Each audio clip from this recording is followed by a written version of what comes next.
Assalamualaikum warahmatullahi wabarakatuh. Perkenalkan, nama saya Naifanan Safi Putra Surya dengan NIM 25051230053. Pada kesempatan ini saya akan melakukan wawancara dengan membahas tema demokrasi Indonesia yang membangun budaya demokrasi menuju masyarakat madani yang berkeadilan. Demokrasi merupakan sistem pemerintahan yang menempatkan rakyat sebagai pemegang kedaulatan tertinggi. Dalam demokrasi, masyarakat memiliki hak untuk menyampaikan pendapat, memilih pemimpin, serta ikut berpartisipasi dalam pengambilan keputusan yang berkaitan dengan kehidupan berbangsa dan bernegara. Di Indonesia, demokrasi dilaksanakan berdasarkan nilai-nilai Pancasila dan Undang-Undang Dasar Negara Republik Indonesia tahun 1945. Tema ini sangat relevan dengan kondisi saat ini. Di era digital, masyarakat semakin mudah memperoleh dan menyebarkan informasi. Namun, kemudahan tersebut juga menghadirkan berbagai tantangan, seperti penyebaran hoaks, ujaran kebencian, politik identitas, dan rendahnya partisipasi masyarakat dalam memahami proses demokrasi secara sehat. Oleh karena itu, diperlukan budaya demokrasi yang tidak hanya menekan kebebasan, tapi juga tanggung jawab, toleransi, dan penghormatan terhadap hak orang lain. Sebagai mahasiswa dan generasi muda seperti kita memiliki peran penting dalam menjaga kualitas demokrasi Indonesia.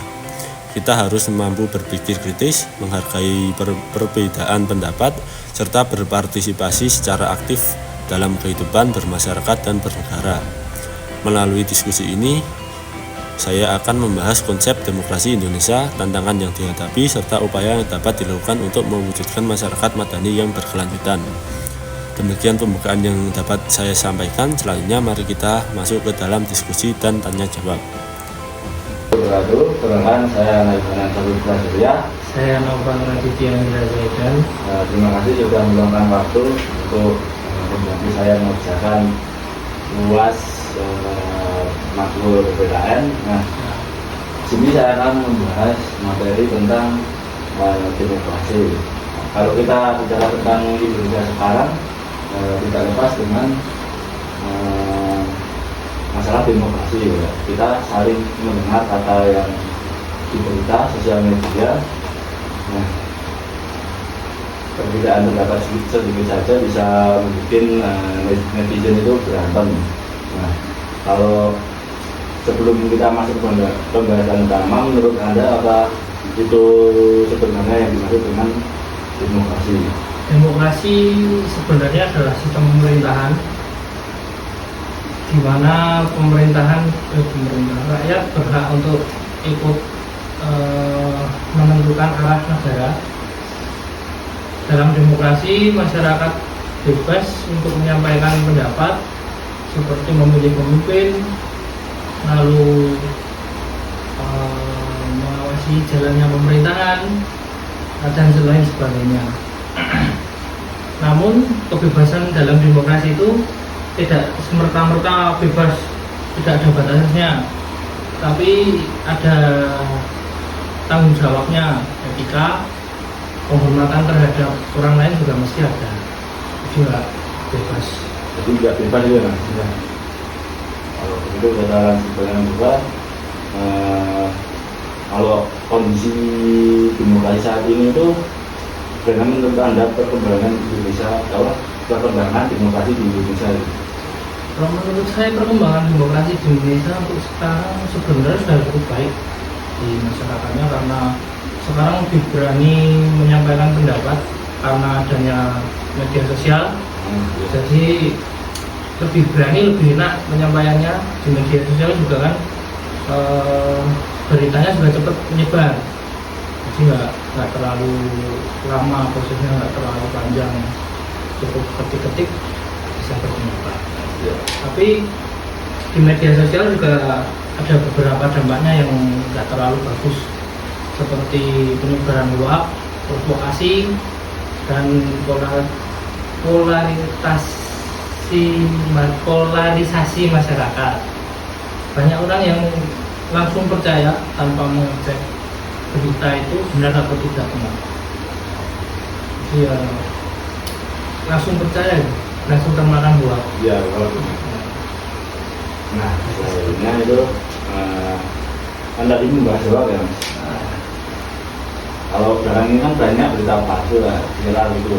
Menurut Anda seberapa besar pengaruh hoax itu bagi masyarakat Indonesia? Apakah itu bisa memperpecah belah persatuan Indonesia juga itu? Bisa banget, karena hoax itu besar banget dampaknya Mas, karena bisa membuat masyarakat itu saling benci-membenci, mudah terprovokasi, dan gampang terpecah belah.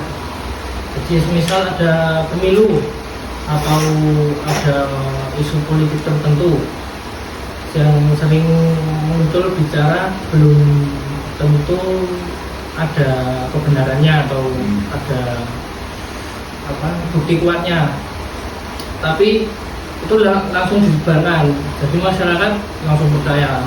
Akibatnya ya masyarakat jadi gampang terpecah belah, bahkan hubungan seperti keluarga, teman, sahabat bisa langsung rusak karena itu Mas. Menurut saya seperti itu. Kalau buat yang dulu pernah dipercaya itu Mas, kalau saya itu dulu bahwa kiamat 2013 ya, itu kan bikin gempa Indonesia. Nah, kalau Masnya apa? Saya buahnya agak kocak sih Mas. Buah dulu masih zaman lama banget itu. Buah ikan pari.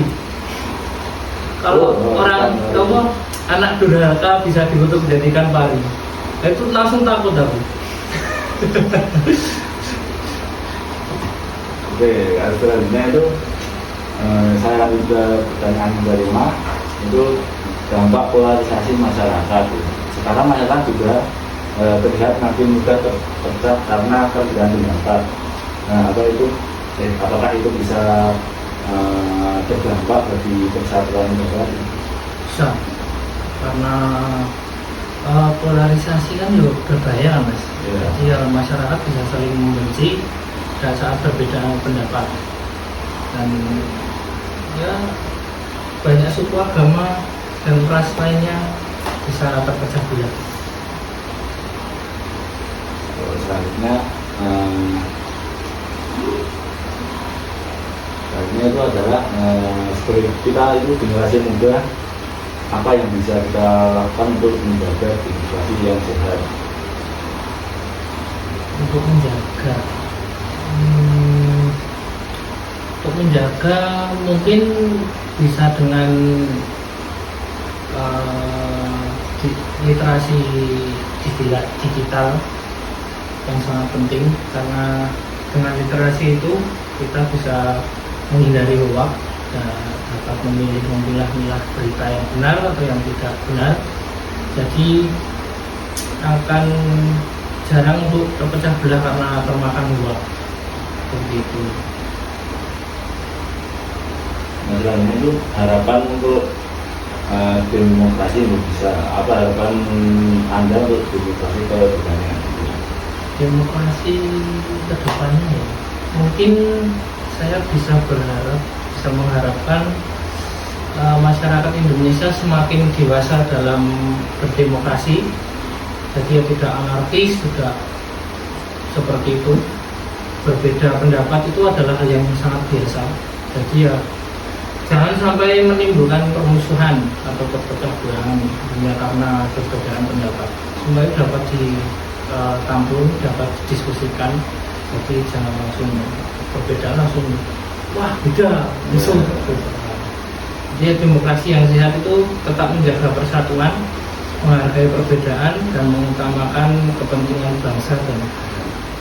Jadi kalau orang yang membandingkan suku itu tidak demokrasi ya? Tidak, itu rasis Mas. Rasis ya? Itu maksudnya rasis, sudah bukan demokrasi lagi. Apalagi itu ngatain Jawa-Jawa. Wah itu termasuk bahaya, ya. rasis bahaya Mas. Bisa masuknya ke SARA ya Mas, sudah demokrasi lagi. Dan nggak sehat itu. Nah itu apa itu hukuman bagi orang-orang yang rasis atau menyebarkan berita hoax itu biar untuk pelakunya segera tidak mengulangi perbuatannya lagi. mungkin penjara cukup ya. Dikurung seminggu paling udah jerah paling. Apa ya nggak diano seperti di Jawa Barat dimasukkan ke dalam apa? Barak militer, cocok itu. Jadi tambah kuat mental dan nggak kapok lah.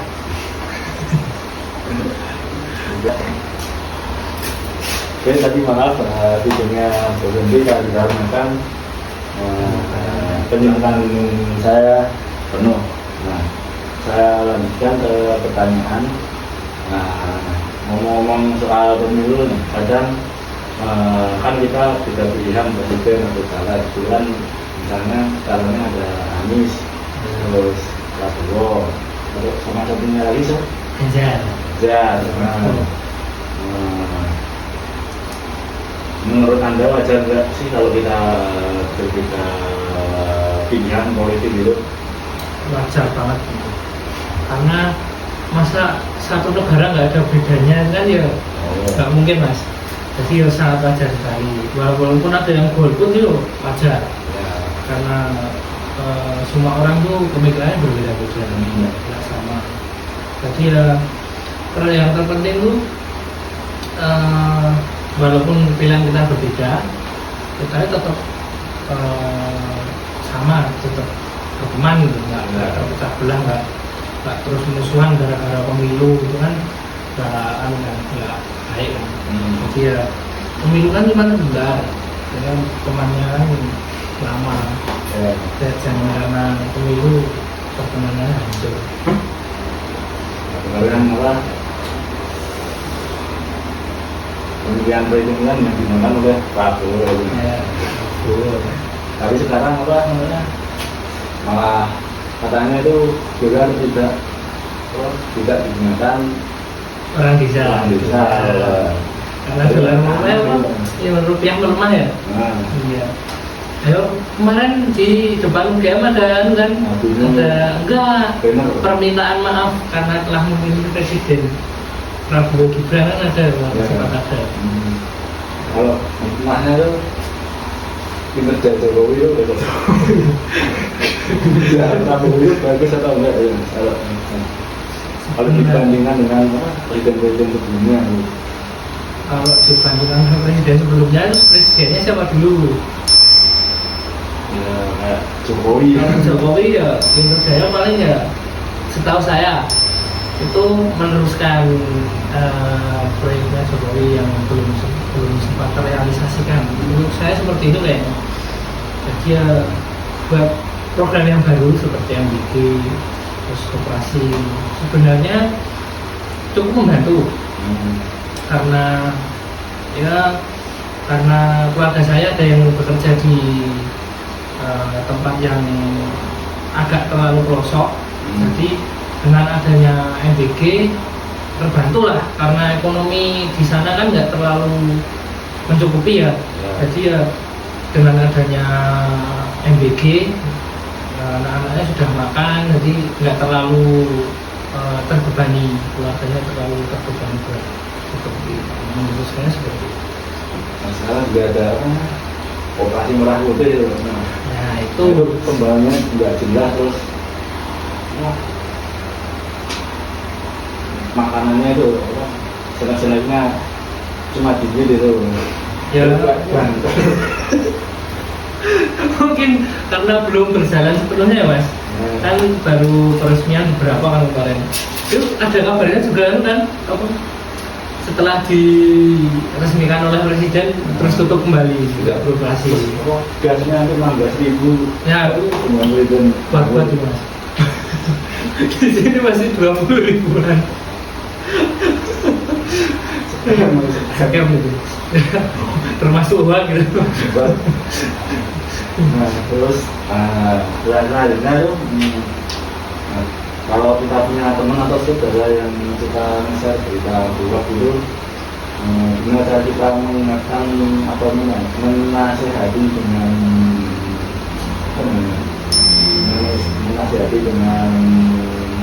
baik-baik gitu. Ya intinya jangan ditegur di depan banyak orang nih mas. karena kalau ditegur di depan banyak orang kan bisa menimbulkan ya bisa malu lah yang ditegur karena beda mungkin, wah ini pilihnya ini gitu kan, jadinya malu, nggak enak juga kan di depan orang ramai, di depan publik gitu. Jadi ya nggak bisa chat pribadi kalau di media sosial. Kalau di real life mau bertemu langsung ya langsung aja, nggak usah keras-keras tuh bilangnya. Jadi ya lirik-lirik, kalau enggak ya pas nunggu momen yang tepat seperti nongkrong berdua apa gimana gitu. Jangan kalau apa sih, jangan ramean, pas rame gitu nanti kasihan yang gitu. Nah, selanjutnya itu masih banyak ini anak muda yang merasa kalau suara mereka itu nggak penting, akhirnya memilih untuk golput atau tidak ikut. Berarti memilih sebenarnya seberapa ini sih kalau suara kita buat masa depan negara itu? Penting mas, satu suara itu penting banget, sangat berharga. Karena jutaan pemuda kan yo, kalau berpikir suaranya nggak penting kan, semuanya golput, jadi negaranya gimana? Nggak ada yang milih kan gitu. Jadi ya dengan pemilu kita ikut memilih, nggak golput, dan kita punya kesempatan buat menentukan siapa pemimpin yang menurut kita layak untuk memimpin negara ini, untuk berkembangnya negara ini untuk kedepannya bagaimana gitu. Jadi ya agar tidak salah seperti kemarin kan kayaknya lumayan banyak ya misalnya ya, jadinya memilihnya nggak berdasarkan karena calonnya gemoy atau gimana, jadi ya iya jadi ya memilih itu yang dirasa sanggup atau yang dirasa kinerjanya bagus, terbukti seperti itu. Jangan kok gemoy lucu, aku milih itu aja deh gitu, jangan. Apalagi itu tuh ini karena serangan fajar Nah itu 50.000 betul, jangan mas. karena dulu saya pernah dapat gitu Ya, tapi saya tidak ngabras yang ngasih termasuk parah ya mas. Ya itu lebih baiknya jangan diterima mas, kalau menurut saya. Jadi ya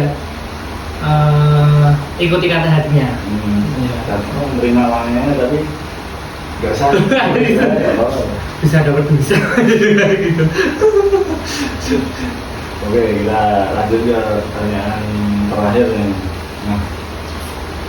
Tips sederhana menjadi pengguna metode yang bijak. Nah, sebelum kita menutup ini, boleh bagi tips yang paling gampang dan simpel banget buat kita supaya jadi pengguna media sosial yang cerdas dan bijak, supaya tidak ikut-ikut menyebarkan hoax gitu. Ya sebenarnya gampang sih mas. Seperti salah satu contohnya tuh memikir sebelum mengeklik posting atau share postingan tertentu.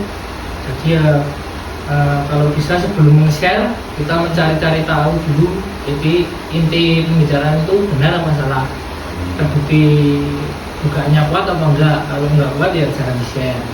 Nanti kalau enggak gitu itu penyebaran hoax tersebut, nanti malah banyak salah pahamnya gitu ya.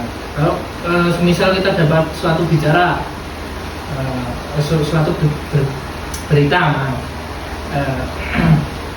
tanya dulu ke diri sendiri, semisal ini beritanya benar apa enggak ya, valid apa enggak ya.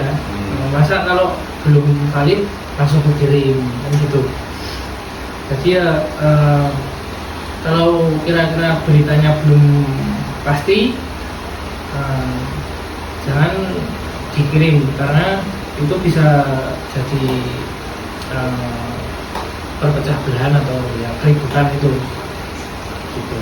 Jadi kalau supaya kita menjadi pengguna media sosial yang bijak itu harus menyaring berita-berita yang betul sekali. berita, terus ngecek apakah itu ada apakah fakta atau bukan, Ya. supaya tidak menyebarkan soal. Nah, kalau begitu, terima kasih tips yang simpel mengenai tadi pengertian demokrasi dan kuat. Dari obrolan santai kita hari ini kita belajar kalau demokrasi itu sebenarnya sederhana banget, ya, tentang bagaimana kita saling menghargai perbedaan, hingga mudah makan mudah bohong, dan mulai ikut peduli sama masa depan negara lewat hal-hal kecil itu, Mas. Nah, waktu itu terima kasih, Mas, karena sudah meluangkan waktu untuk membantu saya dalam menuntaskan ujian akhir semester matkul pendidikan kewarganegaraan. Sebagai penutup dari wawancara tadi, dapat kita simpulkan bahwa demokrasi Indonesia merupakan sistem yang memberikan kesempatan kepada seluruh warga negara untuk berpartisipasi dalam kehidupan politik dan pemerintahan berdasarkan nilai-nilai Pancasila. Demokrasi tidak hanya diwujudkan melalui pemilu, tetapi juga melalui sikap saling menghormati, musyawarah, toleransi, dan kepatuhan terhadap hukum dalam kehidupan sehari-hari. Meskipun Indonesia telah mengalami banyak kemajuan dalam pelaksanaan demokrasi, masih terdapat berbagai tantangan yang harus dihadapi, seperti penyebaran informasi yang tidak benar atau hoax, rendahnya literasi politik, serta sikap toleransi yang dapat mengganggu persatuan bangsa. Oleh karena itu, dilakukan kerjasama antar pemerintah, masyarakat, dan generasi muda untuk menjaga kualitas demokrasi agar tetap berjalan dengan baik. Sebagai mahasiswa, kita dapat berperan dengan meningkatkan kesadaran politik, berpikir kritis terhadap informasi yang diterima, aktif dalam kegiatan organisasi, serta menjunjung tinggi nilai-nilai demokrasi dalam kehidupan sehari-hari. Langkah-langkah sederhana tersebut dapat menjadi kontribusi nyata dalam membangun masyarakat yang lebih adil, demokratis, dan bertanggung jawab. Semoga melalui pemahaman yang lebih baik tentang demokrasi Indonesia, kita dapat menjadi warga negara aktif, cerdas, dan berintegrasi dalam menjaga masa depan bangsa. Terima kasih atas perhatiannya dan partisipasinya. Wassalamualaikum warahmatullahi wabarakatuh.